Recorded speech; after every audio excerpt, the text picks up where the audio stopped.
Today I want to discuss about the topic namely digestion and absorption. अगर मैं यूं digestion को define करना चाहता हूँ, ठीक है ना, तो डाइजेशन जो है, डाइजेशन एक ऐसी प्रोसेस है जब कम्प्लेक्स फूड सब्सटेंसेस चेंज हो जाए सिंपल एब्जॉर्बेबल फार्म्स में, उस प्रोसेस को हम डाइजेशन कहते हैं। क्या कहते हैं? It conversion of complex food substances into simple absorbable forms is known as a digestion. क्या कहते हैं? उसी प्रोसेस को हम डाइजेशन कहते हैं, ठीक है ना। इसमें सबसे पहला जो टॉपिक है वो है डाइजेस्टिव सिस्टम इस चैप्टर में, ठीक है ना। Digestive system, actually digestive system जो है ये एक एलिमेंट्री कैनाल को इंक्लूड करता है, ठीक ना। एलिमेंट्री कैनाल को इंक्लूड करता है, alimentary canal and it's associated glands, यानी एसोसिएट जो कि ग्लैंड्स इसके साथ एसोसिएट है उनको भी इंक्लूड करता है, ठीक है ना। एसोसिएटेड ग्लैंड्स लाइक लिवर जो है एसोसिएट ग्लैंड है, पेनक्रियास एसोसिएट ग्लैंड है, ठीक है ना। या सलेवरी ग्लैंड जो है, ठीक है ना, एसोसिएट ग्लैंड है, ठीक है ना। अगर मैं यूं कहूं कि ये जो एलिमेंट्री कैनाल है, ठीक है ना, एलिमेंट्री कैनाल किस किस को इंक्लूड करता है? एलिमेंट्री कैनाल एक तो माउथ को इंक्लूड करता है, ठीक है ना, एक माउथ को इंक्लूड करता है और एंस को इंक्लूड करता है, ठीक है ना। एक तो माउथ को इंक्लूड करता है और एंस को भी इंक्लूड करता है, ठीक है ना। तो मैं कह सकता हूँ कि ये एक ऐसा सफर है, ठीक है ना, जो कि स्टार्ट होता है माउथ से और एंड होता है एंस पर, यानी माउथ से लेकर एंस तक जो भी सफर है उस सफर को हम एलिमेंट्री कैनाल कहते हैं। क्या कहते हैं? एलिमेंट्री कैनाल कहते हैं, ठीक है ना। और फिर उसके बाद जो है माउथ है, ठीक है ना। माउथ खुद किसको इंक्लूड करता है, ठीक है ना। माउथ है, माउथ बकल केविटी और मेन ऑरल केविटी को इंक्लूड कर देता है, ठीक है ना। मेन ऑरल केविटी को इंक्लूड कर देता है, ठीक है ना। और ये जो मेन ऑरल केविटी है, ठीक है ना, मेन ऑरल केविटी किस किस को इंक्लूड कर देता है, ठीक है ना। एक तो ये मेन ऑरल केविटी जो है एक तो इंक्लूड करता है टीथ्स को, ठीक है ना, और टंग को इंक्लूड कर देता है, ठीक है ना। एक तो टीथ्स को इंक्लूड कर देता है और टंग को भी इंक्लूड करता है, ठीक है ना। मेन ऑरल केविटी में एक तो टीथ आते हैं और टंग आती है, ठीक है ना। और टीथ जो है, ठीक है ना, टीथ मान लो कि ये मेरे पास एक टीथ है, ठीक है ना, ये टीथ है, ठीक ना, मान लो कि ये टीथ है, ठीक ना। और अकॉर्डिंग टू टेक्स्ट वाला लिखता है कि ये जो टीथ है, ठीक ना, इसकी जो है अपर सरफेस है बहुत हार्ड होती है। क्या होती है? हार्ड होती है। और ये जो हार्ड सरफेस है उस हार्ड सरफेस को क्या कहते हैं? ये किससे बना हुआ होता है? उसको एनामल कहते हैं। क्या कहते हैं? एनामल। क्या कहते हैं? एनामल्स। और जो सेल्स एनामल से फॉर्म होती है, ठीक है ना, उन सेल्स को हम एम्ब्लियोब्लास्ट सेल्स कहते हैं। क्या कहते हैं? Cells formed by the enamel are known as ameloblast cells. क्या कहते हैं? Ameloblast cells. और जो ही आप इस एनामल लेयर से नीचे जाते हो, ठीक है ना, एनामल लेयर से नीचे जाते हो तो आपको डेंटाइन लेयर मिल जाती है। क्या मिल जाती है? Dentine layer. और जो सेल्स डेंटाइन लेयर से फॉर्म हो जाती है उन सेल्स को हम क्या कहते हैं? Odontoblast cells. क्या कहते हैं? Odontoblast cells. अगर हम मेन फंक्शन देखें कि टीथ की जो मेन फंक्शन है, ठीक है ना, वो क्या है? टीथ की मेन फंक्शन है ये खाने को चबाने में मदद देती है, ठीक ना, खाने को चबाने में मदद देती है। और अगर हम देखें कि dental formula in human beings क्या है? डेंटल फार्मूला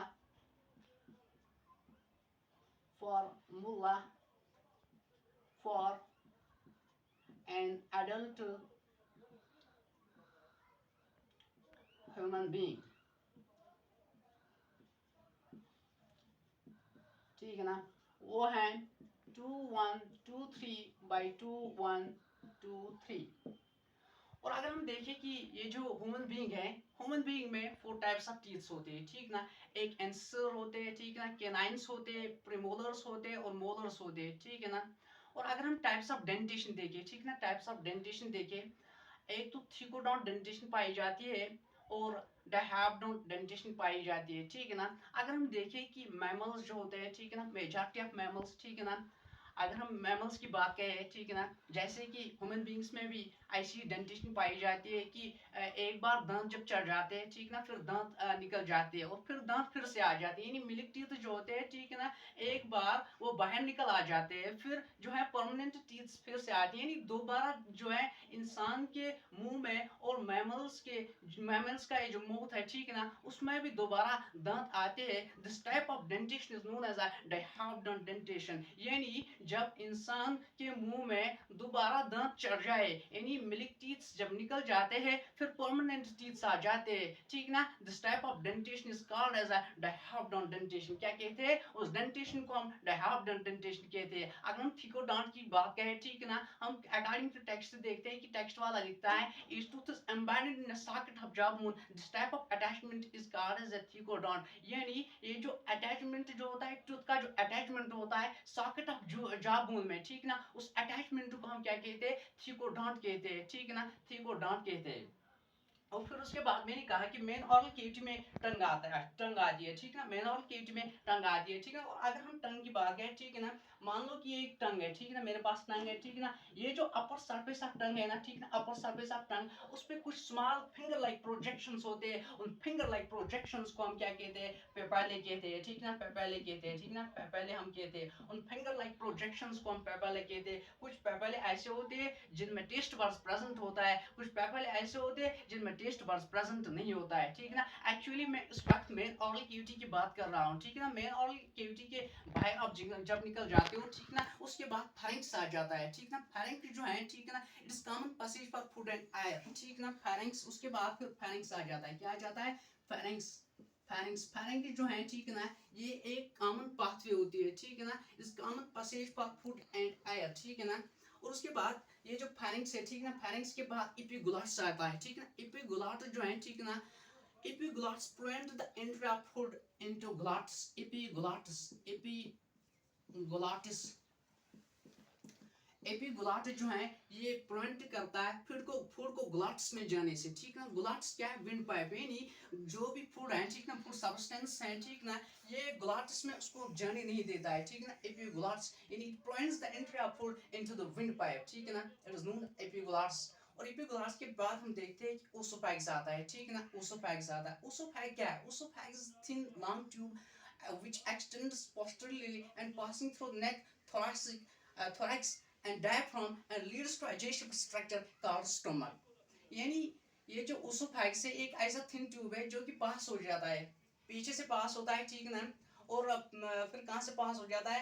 फेरिंक्स से पास हो जाता है, फिर थोरैक्स से पास हो जाता है, फिर डायफ्राम से पास हो जाता है, ठीक ना। और लीड करता है एक ऐसे स्ट्रक्चर को जो कि जे शेप्ड स्ट्रक्चर है। उस जे शेप्ड स्ट्रक्चर को हम क्या कहते हैं? स्टोमक कहते हैं। क्या कहते हैं? स्टोमक कहते हैं। वो जे शेप्ड स्ट्रक्चर को हम स्टोमक कहते हैं। वो जे शेप्ड स्ट्रक्चर को हम स्टोमक कहते हैं, ठीक है ना, स्टोमक कहते हैं। मान लो कि ये ओसोफैगस है, ठीक है ना, ओसोफैगस है, और ये जो है ये स्टोमक है, ठीक है ना। ओसोफैगस और स्टोमक के दरमियान एक स्फिंक्टर होता है, ठीक है ना। ओसोफैगस और स्टोमक के दरमियान एक स्फिंक्टर होता है। उस स्फिंक्टर को हम क्या कहते हैं? उस स्फिंक्टर को हम गैस्ट्रोओसोफैगल स्फिंक्टर कहते हैं। गैस्ट्रोओसोफैगल स्फिंक्टर कहते हैं। क्या कहते हैं? स्फिंक्टर कहते हैं, ठीक है ना। और अगर मैं यूं स्टोमक की बात कहूँ कि स्टोमक जो होता है, ठीक है ना, उसमें 4 रीजन्स होते हैं, ठीक है ना, 4 पार्ट्स होते हैं। एक तो कार्डियक होता है, कार्डियक, और उसके बाद फंडस होता है, ठीक है ना, फंडस होता है, और उसके बाद जो है बॉडी होती है, ठीक है ना, और उसके बाद पाइलोरिक रीजन आ जाता है, ठीक है ना, पाइलोरिक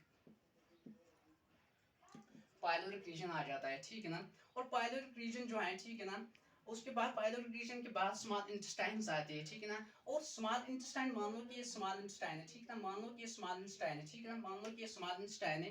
पाइलोरिक रीजन और स्टमक के दरमियान ये जो पाइलोरिक स्टमक का जो ये पाइलोरिक रीजन है और ये जो स्मॉल इंटेस्टाइन का ड्यूडेनम पार्ट है, ठीक है ना, सी शेपर होता है, उनके दरमियान एक स्फिंक्टर होता है। उस स्फिंक्टर को हम क्या कहते हैं? Pyloric sphincter. क्या कहते हैं? Pyloric sphincter. Pyloric sphincter,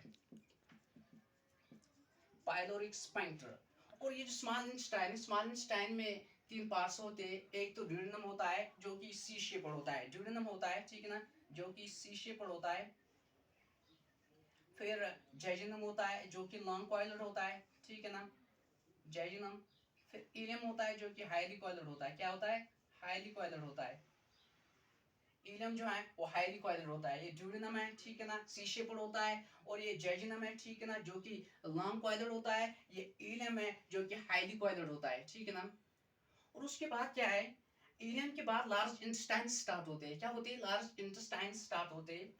large intestine में सबसे पहले क्या आ जाता है? सीकम आ जाता है, ठीक है ना। हम कहते हैं कि ये जो सीकम है, caecum is a small blind sac which host some symbiotic microorganisms. Caecum एक ऐसा स्मॉल ब्लाइंड सेक है जो कि होस्ट करता है उन ऑर्गेनिजम्स को जिनमें एक सिम्बायोटिक एसोसिएशन पाई जाती हो, ठीक ना। सिम्बायोटिक एसोसिएशन क्या होती है? अगर मैं यूं कहूं कि अगर फॉर एग्जांपल मैं सिम्बायोटिक एसोसिएशन की एक मिसाल देना चाहता हूँ, फॉर एग्जांपल मैं सिम्बायोटिक एसोसिएशन को डिफाइन करना चाहता हूँ। फॉर एग्जांपल मेरा जो फादर है, ठीक है ना, मुझे फादर की ज़रूरत है, ठीक है ना, और मेरे फादर को मेरी ज़रूरत है, ठीक है ना। अगर मुझे कुछ हो जाए तो मेरे फादर को कुछ हो जाएगा, ठीक है ना। अगर मेरे फादर को कुछ हो जाएगा तो मुझे कुछ हो जाएगा, ठीक है ना। यानी एक को इफेक्ट होने से, ठीक है ना, दूसरे को भी इफेक्ट पहुंच जाता है, ठीक है ना। उस प्रोसेस को हम क्या कहते हैं? सिम्बायोटिक एसोसिएशन कहते हैं। यानी एक सीकम जो है, सीकम एक ऐसा स्मॉल ब्लाइंड सेक है जो कि क्या करता है? होस्ट करता है ऐसे माइक्रो ऑर्गेनिजम्स को जो कि जिनमें कि सिम्बायोटिक एसोसिएशन पाई जाती हो, ठीक है ना। और सीकम के बाद क्या आ जाता है? फिर सीकम के बाद वर्मीफॉर्म अपेंडिक्स आ जाता है। ये सीकम है, सीकम कहाँ आ जाता है? ये लार्ज इंटेस्टाइन में हम पढ़ते हैं, ठीक है ना। और फिर उसके बाद वेस्टिजियल ऑर्गन वर्मीफॉर्म अपेंडिक्स आ जाता है। वर्मीफॉर्म अपेंडिक्स, क्या? वर्मीफॉर्म अपेंडिक्स जो कि वेस्टिजियल ऑर्गन करार दिया जाता है, ठीक है ना। और उसके बाद जो हम कहते हैं कि जो वर्मीफॉर्म अपेंडिक्स है, ठीक है ना, ये कहाँ से अराइज होता है? सीकम से अराइज होता है। Vermiform appendix arise from a caecum, ठीक है ना। और vermiform appendix arise from a caecum. और सीकम जो है, ठीक है, सीकम ओपन कहाँ हो जाता है? कॉलन में ओपन हो जाता है, ठीक है ना। सीकम ओपन हो जाता है कॉलन में, ठीक है ना। कॉलन जो है, ठीक है ना, एक 4 पार्ट्स में डिफरेंशिएट होता है, ठीक है ना, और डिवाइड होता है 4 पार्ट्स में। एक को हम कहते हैं असेंडिंग कॉलम, क्या कहते हैं? Ascending column. एक को हम असेंडिंग कॉलम कहते हैं, असेंडिंग कॉलम। और दूसरे को हम ट्रांसवर्स कॉलम कहते हैं, ट्रांसवर्स कॉलम कहते हैं। और तीसरे को हम डिसेंडिंग कॉलम कहते हैं।